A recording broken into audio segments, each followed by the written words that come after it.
नमस्कार, आप देख रहे हैं कशिश न्यूज और आपके साथ मैं हूं दीपक शर्मा। सवाल तो पूछेंगे में चुनाव प्रचार के आखिरी दौर में आज बस दो सवाल, और वो दो सवाल हैं, क्या बहुत देर कर दी हुजूर आते आते या फिर देर आए दुरुस्त आए।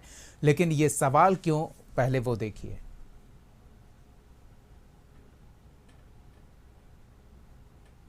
देर कर दी हुजूर आते आते। बहुत देर कर दी हुजूर आते आते। अब तो निकल गया समय। अब आकर आप क्या बताइएगा और किस मुंह से बिहारियों के पास जाइएगा। दौरे का फायदा नहीं, जनता का फैसला तय। सोचिए ना, चुनाव खत्म हो गया हो रहा है तब यहाँ पर आए हैं। आप सोच सकते हैं कि बिहार के प्रति उन लोगों की क्या भावना है। राहुल पर सम्राट का भ्रष्टाचार वाला वार। ये सारे लोग भ्रष्टाचारी हैं और भ्रष्टाचारी के सरदार दिल्ली से आ रहे हैं, जिनके नेतृत्व में पूरे देश में भ्रष्टाचार हो रहा है। सवा महीने बाद राहुल आए बिहार। आपने 2 करोड़ युवाओं को रोजगार देने की बात की थी। आपने एक युवा को नौकरी नहीं दी। यहाँ हाथ उठा के दिखाओ भैया, बेरोजगार, ये बेरोजगार हाथ उठा के दिखाओ। ये है नरेंद्र मोदी का नतीजा, इनकी पॉलिसी का नतीजा कि हिंदुस्तान में युवाओं को रोजगार नहीं मिल सकता। अंतिम दौर में कांग्रेस का जोर।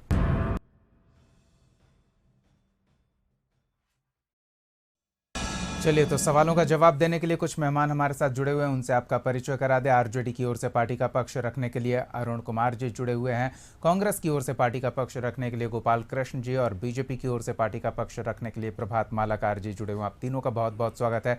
सबसे पहले तो गोपाल कृष्ण जी, आपसे यही सवाल कि बहुत देर कर दी हुजूर आते आते, क्या?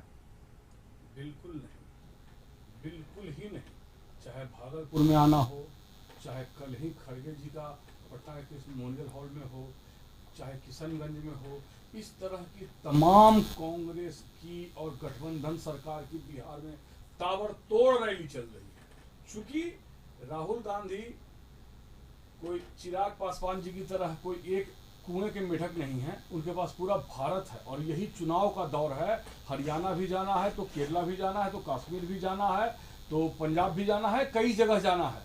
तो सबसे बड़ी बात है कि उनको सारी जनता को ध्यान रखना था, इसलिए श्री राहुल गांधी जी के पर डे एक सभा है, और ये छिपा हुआ नहीं। आप उनका टाइटल देख लीजिए, आप उनका रूटीन देख लीजिए।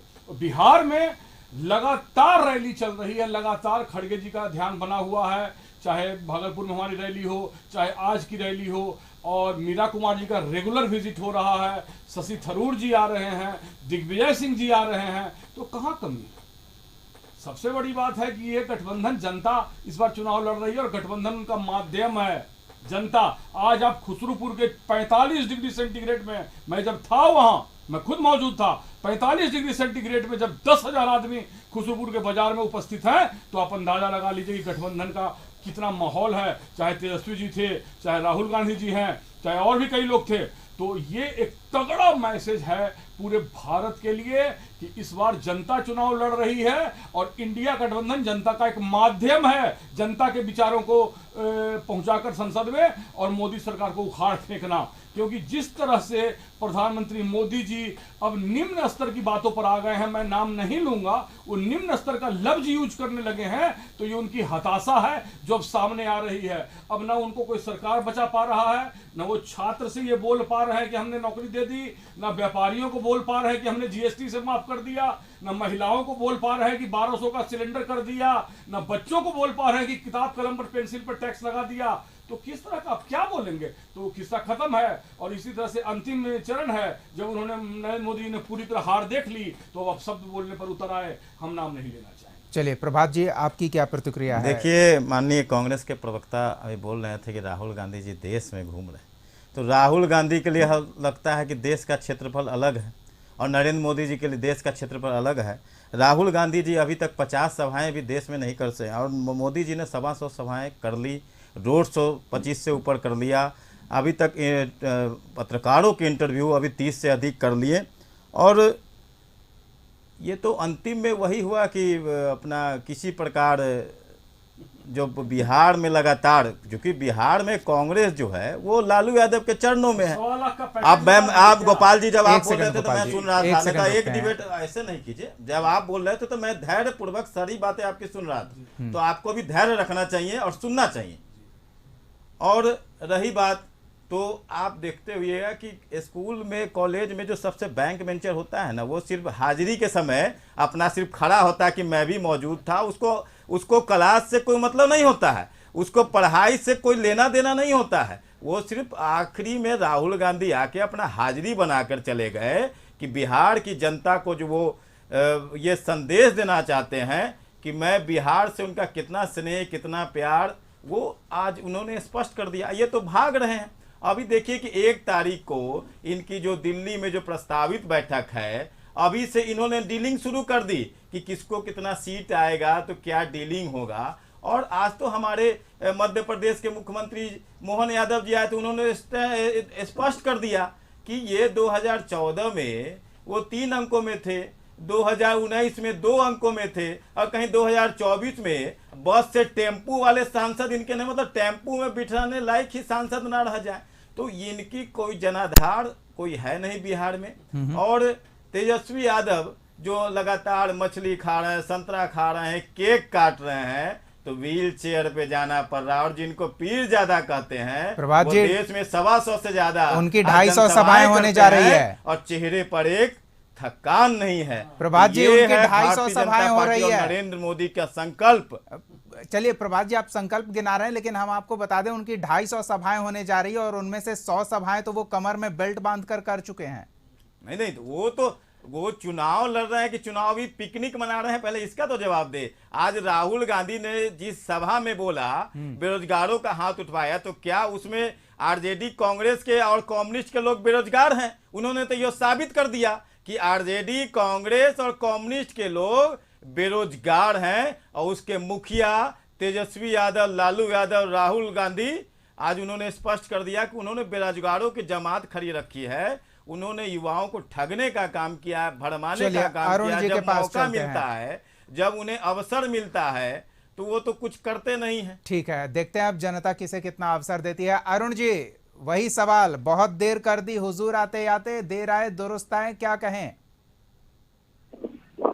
गजब सवाल है आपका दीपक जी। ये एनडीए थोड़े है, इंडिया गठबंधन। हम लोग लोकतंत्र में आस्था रखने वाले लोग हैं और व्यापक जनाधार है इंडिया गठबंधन के साथ। और एक लीडर थोड़े है यहाँ, एक पर बढ़कर एक से बढ़कर एक। जहाँ जाएंगे, जिस स्टेट में जाएंगे, दर्जनों ताकतवर नेता है इंडिया गठबंधन में। और एनडीए में सिर्फ और सिर्फ एक मोदी जी। पंचायत स्तर का भी चुनाव लड़ेंगे भारतीय जनता पार्टी तो मोदी जी के नाम से, जिला स्तर का भी चुनाव हो, विधानसभा स्तर का भी चुनाव हो, लोकसभा स्तर का भी चुनाव हो, मोदी जी, मोदी नाम केवल पार्टी में। और कुछ है वहाँ, अब तो घोषणा पत्र भी मोदी जी के नाम से छपने लगा। अब दुर्भाग्यपूर्ण है, यहाँ तो जहाँ चले जाएंगे तेजस्वी यादव जी एक बिहारी तक पर भारी। अब भी देख में आप तो खुद ने अरुण जी, तो यहाँ भी तो एक ही हो गया ना। आप भी तो वही कह रहे हैं कि वहाँ एक है, उससे आपको आपत्ति है, लेकिन यहाँ भी आप वही कह रहे हैं कि एक बिहारी सब पर भारी। यहाँ देखिए, यहाँ हमारे नेता तेजस्वी यादव जी इंडिया गठबंधन के मजबूत नेता हैं राज्य पैमाने पर। और अपनी जो जवाबदेही इंडिया गठबंधन के नेताओं ने सौंपा है, अकेले दम पर प्रधानमंत्री से लेकर गृह मंत्री तक तमाम आ रहे हैं भारतीय जनता पार्टी के जो मुख्यमंत्री हैं अन्य राज्यों को, सबको धूल चटाने का काम कर रहे हैं। और सबसे बड़ी बात तो यह है दीपक जी, आप देख रहे हैं करारी हार देखते हुए प्रधानमंत्री जी विचलित हो रहे हैं। खोखलाहट में क्या क्या बोले जा रहे हैं, भाषण उनका नहीं सुन रहे हैं।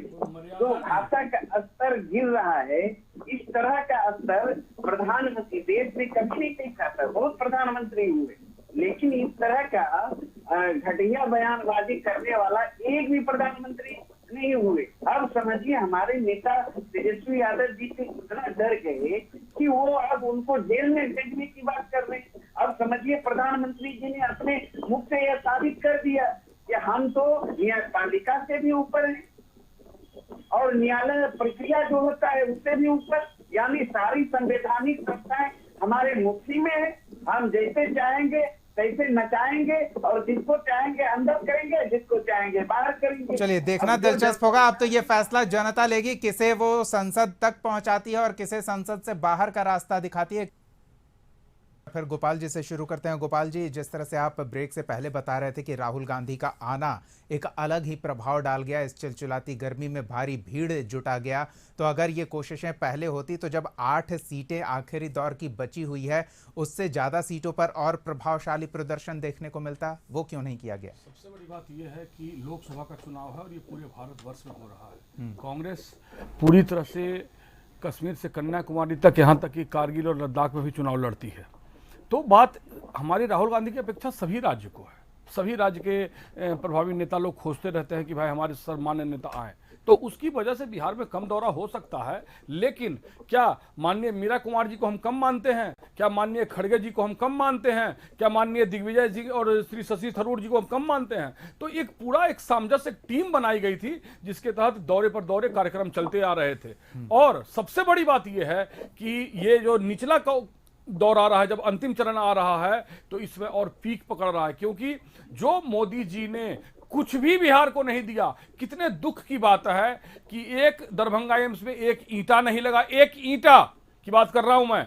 पटना एयरपोर्ट जो खतरनाक हालत में वो नहीं हुआ। पटना विश्वविद्यालय को खुद माननीय मुख्यमंत्री जी ने जो बोला था उनके सामने कि पटना विश्वविद्यालय को दर्जा दीजिए। और सबसे बड़ी बात, रविशंकर प्रसाद जी वहां से ग्रेजुएट किए हैं, जेपी नड्डा जी वहां से ग्रेजुएट किए हैं, और इसके बाद ही पटना विश्वविद्यालय से। तो इनको बिहार से घृणा है, ये बिहार को मजदूर समझते हैं। सेना में चाहे अग्निवीर की बात कर लीजिए, लाकर सेना में लड़कों का मनोबल तोड़ा गया कि सैनिक जो अपना सब कुछ दांव पर, जीवन पर्यंत जवानी दांव पर लगाने के लिए तैयार है, उसको आप पेंशन देना आपको बोझ लगता है। लेकिन गुजरात के कुछ व्यापारियों का पेंशन और एनपीए माफ करना आपकी खुशी की बात है। किसानों पर हथगोले बरसाए। तो मोदी जी अब मानसिक विक्षिप्त हो चुके हैं, जैसा उनको लग रहा है। वो बहुत ही चिढ़े हुए हैं, क्योंकि इतना सब तंत्र रहने के बाद, तो एक लाइन ऐड करूंगा, इतनी बड़ी सरकारी तंत्र उपलब्ध है, एयरफोर्स के हेलीकॉप्टर हैं, पब्लिक के हेलीकॉप्टर हैं, सबको लेकर जाओ भाई, मैं ऐसे खड़ा हूं, मुझ पे फूल बरसाओ, इस तरह का तो स्टंट मोदी जी करते हैं। चलिए अरुण जी के पास चलते हैं। अरुण जी, ये जो प्रभाव आखिरी दौर में देखने को मिला, ये और बेहतर होता अगर पहले भी ये साथ साथ प्रचार के लिए मंच पर मौजूद रहते? देखिए दीपक जी, हमने तो पहले ही कहा, इंडिया गठबंधन के तमाम नेता प्रभावशाली और तेजस्वी ही अकेला यहाँ काफी है। जरूरत होती तो राहुल गांधी जी का और कार्यक्रम लगता, लेकिन हमारे नेता से ही मुकाबला नहीं कर पा रहे हैं प्रधानमंत्री जी और गृह मंत्री जी। अकेला तेजस्वी यादव जी ने ही पटना के सड़कों पर दंडवत करने पर मजबूर कर दिया नरेंद्र मोदी जी को। आपने नहीं देखा क्या? अकेला 34 साल का नौजवान। मतलब आप ये कह रहे हैं अरुण जी कि मीसा भारती को जिताने के लिए तेजस्वी यादव काफी नहीं थे, इसलिए स्पेशली राहुल गांधी को भी आना पड़ा? नहीं, ऐसा नहीं। अपना रणनीति है। इंडिया गठबंधन के तमाम हमारे देश भर में हमारे कैंडिडेट लड़ रहे हैं। जहाँ जहाँ जरूरत है जिन नेताओं की जाने की जा रही है, ऐसा नहीं है दीपक जी। और भारतीय जनता पार्टी की तरह यहाँ हम लोग आपस में ये नहीं है। वहाँ एनडीए का देखिए ना, एनडीए का कितने दल हैं उसमें, कहाँ कोई जा रहे हैं, कहाँ तो कोई मंच भी शेयर नहीं कर रहे हैं। अब बता दीजिए, मांझी जी, उपेंद्र कुशवाहा जी, चिराग जी, नीतीश जी जा रहे थे इसके बाहर क्या? चलिए, तो आपकी रणनीति हो सकती है, उनकी नहीं हो सकती है क्या? हम जवाब ले लेते हैं प्रभात जी। तो देखिए दीपक जी, अपनी बातों को समाप्त करेंगे जी जल्दी से, क्योंकि यहाँ जो है तेजस्वी यादव जी का जो जनवचन है, 24 जनवचन है, जो परिवर्तन पत्र है, बिहार के लोगों ने स्वीकारा नहीं बल्कि आत्मसात कर लिया है। उस परिवर्तन पत्र में जो है, जनवचन में जो है, 1 करोड़ नौजवानों को नौकरी देने की बात है, 500 में गैस सिलेंडर देने की बात है, गरीब महिलाओं को 8,500 रुपया प्रत्येक माह देने की बात है, पुरानी पेंशन योजना लागू करने की बात है, बहनों को सालाना 1 लाख रुपया देने की बात है। जी, तमाम बातें हैं। चलिए, वक्त का अभाव है। प्रभात जी, आप क्या कहेंगे? देखिए, ये रणनीति के तहत प्रचार पहले तो मैं माननीय कांग्रेस के प्रवक्ता और कांग्रेस के लोगों को यह बोलना चाहूँगा, अरुण जी अब मेरा समय बोलने दें जी। कि एक समय था कि इंदिरा गांधी कहते थे कि जात पे ना पात पे वोट दीजिए हाथ पे। आज सोनिया और उनके सुपुत्र पार्टी को ले आए फुटपाथ पर। तो स्थिति यह है कि कांग्रेस की स्थिति यह है कि यह दिन पर दिन इनका डिजिट घटता जा रहा है। कभी 3 थे, 2 थे, अभी तो यह स्थिति है। पिछले बार भी इनके पास विपक्ष के जितने नेता हो, जितने सदन में होने चाहिए सदस्य, वो भी नहीं कर पाए। फिर वही बात बता देता हूं, अभी सुनने कहा, आप बात सुनिए, जानकारी आप सुनिए। आज जब दौड़ खत्म हो गया तो ये अपना चेहरा चमकाने आ रहे हैं। आज क्या है, चुनावी पिकनिक मनाने आ रहे हैं। दूसरे बार इनको चश्मा बदलना पड़ेगा इंडी गठबंधन के लोगों को। आज क्यों ममता बनर्जी ने 1 तारीख का बैठक से इनकार कर दिया? तो अभी तक जो है ये कहे ना कि ये तो जैसे जैसे आएगा समय ना, अभी तो रिजल्ट नहीं आया, अब बिखराव शुरू हो गया, समय तो आ पूरी गया है तरह से और खत्म होने समय वाले। आ गया है उसके बाद आ जाइए चरण का। उसके बाद आ जाइए आरजेडी पे। 1.25 लाख करोड़ गोपाल जी, गया लंटेन, बह गया तेल, और लंटेन का युग नहीं है अरुण जी। आप जो कर रहे हैं ना वो 24 वचन नहीं, वो 24 ठग वचन है और वो लूट तंत्र है। और आरजेडी ने जो 15 सालों में किया है वो बिहार की जनता बखूबी देख रही है। चलिए, इस स्थिति से हम समझ सकते हैं कि ये आखिरी चरण का चुनाव कितना महत्वपूर्ण है सभी दलों के लिए। आखिरी की कुछ सीटें संख्या बल को और बढ़ाएगी। चलिए, जनता फैसला लेगी। अरुण जी बहुत बहुत धन्यवाद, गोपाल जी और प्रभात जी अपना समय देने के लिए, इस चर्चा में शामिल होने के लिए। ठीक है प्रभात जी हो गया, समय नहीं है अब देखते हैं, फैसला मतदाता करेंगे। और आखिरी दौर का ये चुनाव है। इस आखिरी दौर में जितनी ज्यादा से ज्यादा सीटों को अपने साथ लाकर बढ़त को उतना बेहतर बनाया जा सके, लेकिन बढ़त किसकी, INDI अलायंस की या NDA अलायंस की, ये तो जनता तय करेगी। 4 तारीख को स्थिति स्पष्ट होगी। अगले एपिसोड में एक और सवाल के साथ हम फिर मौजूद रहेंगे। तब तक के लिए देखते रहिए कशिश न्यूज।